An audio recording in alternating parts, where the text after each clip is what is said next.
So there's three main points that I want you to keep in mind.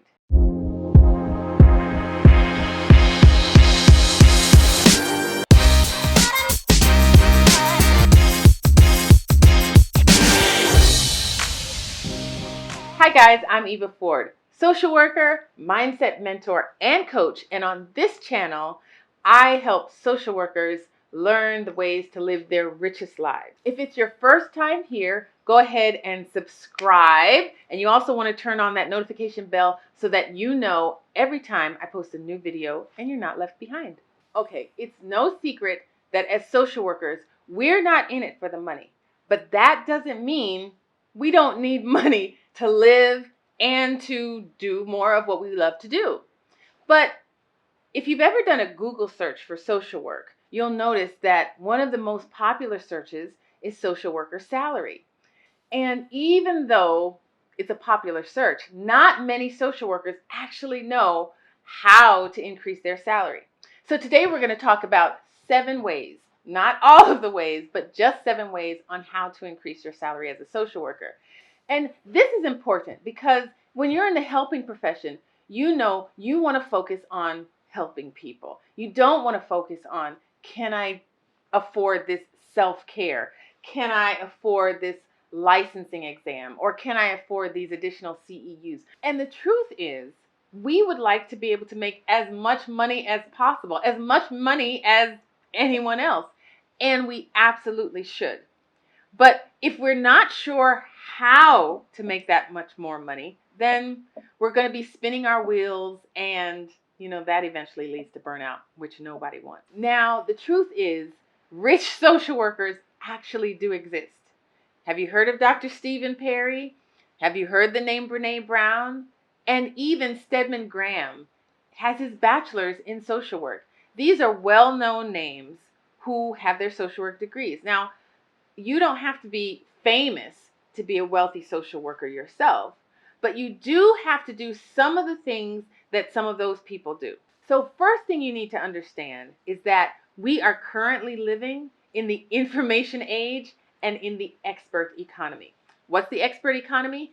That is the economy where people are willing to pay experts so that they can level up or learn new skills. And the great thing about you is that if you're a social worker, you already have expertise in a certain area.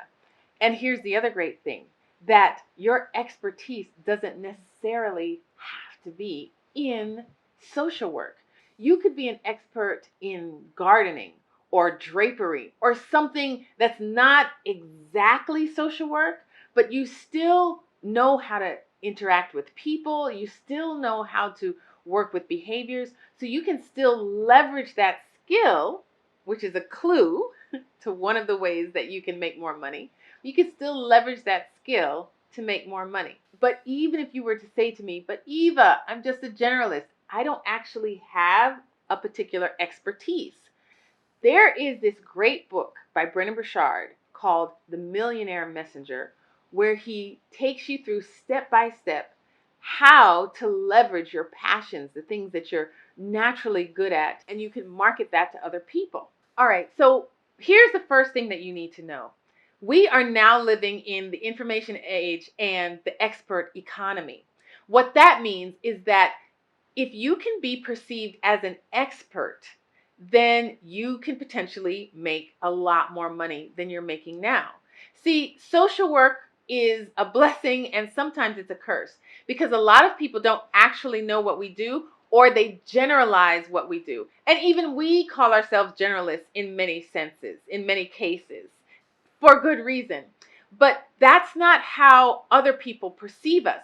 So we need to be able to speak in the way that people can hear us and hear our value. So the best way to do that in this day and age is to position yourself as an expert. Now, there's three things that you need to understand in order to do this. Number one, you need to be able to demonstrate that you can get a particular result over and over and over again.